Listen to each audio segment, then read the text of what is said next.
ఒక్కటే ఈయన అడిగిన సమాధానం 2018 మే 10వ తేదీ నాకు తెలిసి బహుశా చండీగఢ్లో మేము సమావేశమైనట్లు ఆ చండీగఢ్లో ఒక రెజల్యూషన్ పాస్ చేసేందుకు అధికారం ఇచ్చినట్లు ఒక ఫేక్ సృష్టించాడు.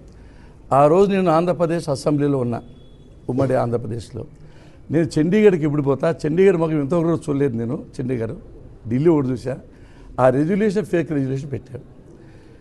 ఇది ఈయన చెప్పే డాక్యుమెంట్ ఏమంటే మనకు సంబంధించింది కాదు. నిఖిల్ రెడ్డి అనే వ్యక్తి ఏదో డాక్యుమెంట్ పెట్టా అంటున్నాడు. దాని మీద విచారణ జరిపించుకోండి, నాకు అభ్యంతరం లేదు. నేను ఎప్పుడు కూడా చెత్త పనులు చేసే అవసరం నాకు లేదు. చేశాడు. కంపెనీ భూములు బంధువుల పేరుతో చేయకూడదని, రిజిస్టర్ చేయకూడదని ఉంది. బంధువుల పేరు చేశాడు. ఒక క్వశ్చన్, స్ట్రైట్ క్వశ్చన్. ఒక భూమి ఉంది, 7 మంది కొడుకులు ఉన్నారు. ఒకరు సంతకం చేస్తే చెల్లుతుందా? 7 మంది డైరెక్టర్లు ఒకరు సంతకం చేసి అమ్మితే 26 మందికి అమ్మితే వాళ్ళు కూడా ఇప్పుడు మనశ్శాపం అనుభవిస్తున్నారు.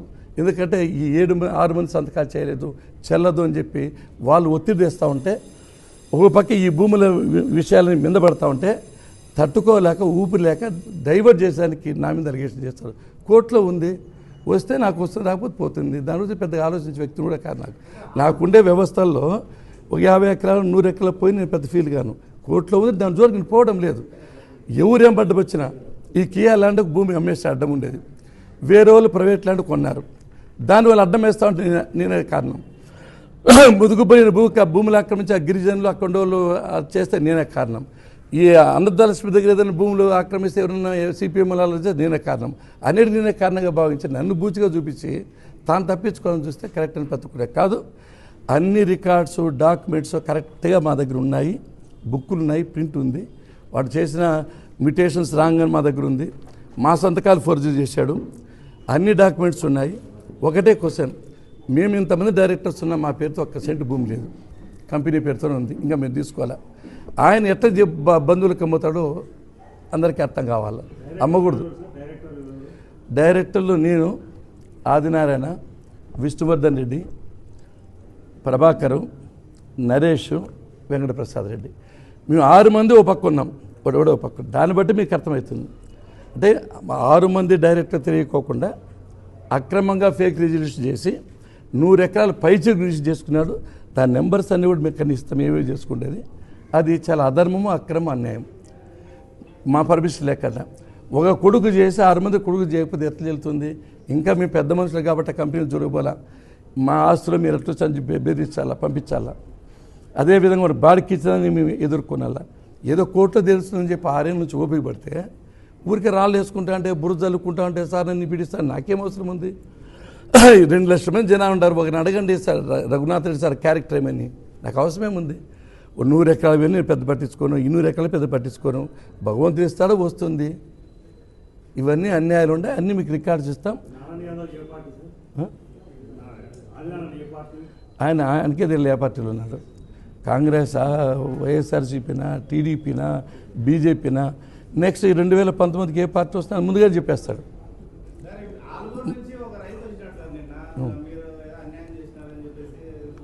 చాలా మంచి ప్రశ్న అడిగినావు. కేఎం సైఫుల్లా సఫీలా దగ్గర అగ్రికల్చర్ కాలేజీకి గాను 204 ఎకరాలు రిజిస్టర్ చేసుకున్నా. నేను రిజిస్టర్ చేసుకోకముందు ఎంఆర్ఓను, ఆర్ఐని, తహసీల్దార్ను, తర్వాత సబ్ కలెక్టర్ను, కలెక్టర్ను అందరినీ కూర్చోబెట్టుకుని నేను ఈ భూమి కొంటున్నా, ఇది పట్టా ల్యాండా కాదా చెప్పని చెప్పాను. వాళ్ళు రిసిప్ట్ ఇచ్చారు, ఆర్డర్స్ ఇచ్చారు, కాపీలు ఇచ్చారు. అన్నీ అయిన తర్వాత నేను డబ్బులు పెట్టుకున్నా.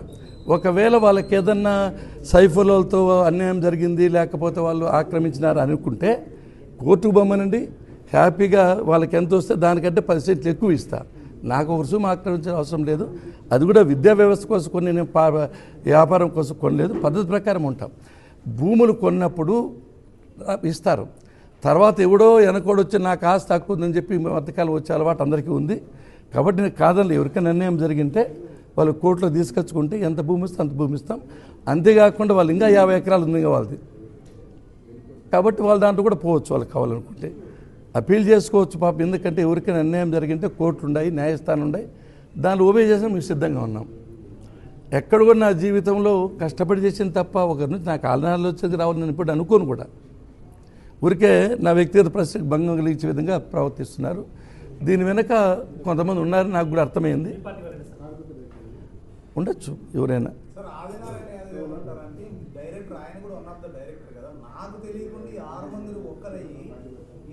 మేము ఎవరికి ఒక సెంటు భూమి మాకు మళ్ళా మా పేరుతో మీరు రిజిస్టర్ చేసుకోవాలా, మేము ఫాల్స్ పిటిషన్ చేయాలా, ఫాల్స్ డివిజన్ చేయాలా. నిఖిల్ రెడ్డి దీనికి సంబంధం లేదు. ఒక దాదాపు 86 సెంట్ ముందర కొన్నాడు. ఆయన దారి ఇస్తే మాకు దారి వస్తుంది. మాకుండే దారి అమ్మేశాడు సెంటు ప్రకారం. ఎక్కడ ఇబ్బంది వచ్చిందంటే అక్రమంగా అమ్మాడు, అది రెగ్యులరైజ్ కాలేదు. 26 మంది ఒత్తిడి తెస్తున్నారు, వాళ్ళ డేటా కూడా మాకు ఉంది. వాళ్ళు మా దగ్గరికి వస్తే మాకు డబ్బులు రాలేదు కాబట్టి మేము రిజిస్టర్ చేయలేదప్ప అని చెప్పాము. దీనికంతా కారకుడు ఆయనే. మొత్తం కియా దగ్గర వ్యాపారాలు తగ్గిపోయేదానికి, కియా దగ్గర వ్యవస్థలు నాశనం చేసేదానికి, కియా దగ్గర చిన్న సమస్యలు రాకుండా పోవడానికి ఓ పెద్ద ఇష్యూ చేసేసాడు దాన్ని. ఎవరైనా 6 మంది కూర్చొని ఎవరి కోసం తీసుకుంటే అభ్యంతరం ఉంది. ఇంకొక 5 ఎకరాలు ఎక్కువ అడిగి ఇస్తాం, ఎందుకంటే మాకేముంది.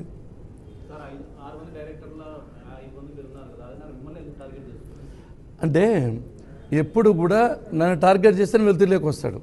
వాళ్ళు టార్గెట్ చేస్తే మీరు రారు, ఎవరెవరు పెట్టేసుకోరు. పల్లె రఘునాథ్ రెడ్డినే వస్తారు.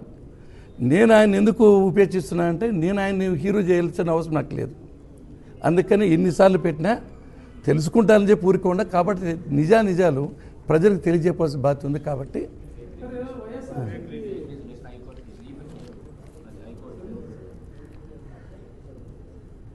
ఇస్తాంలే పేపర్లన్నీ.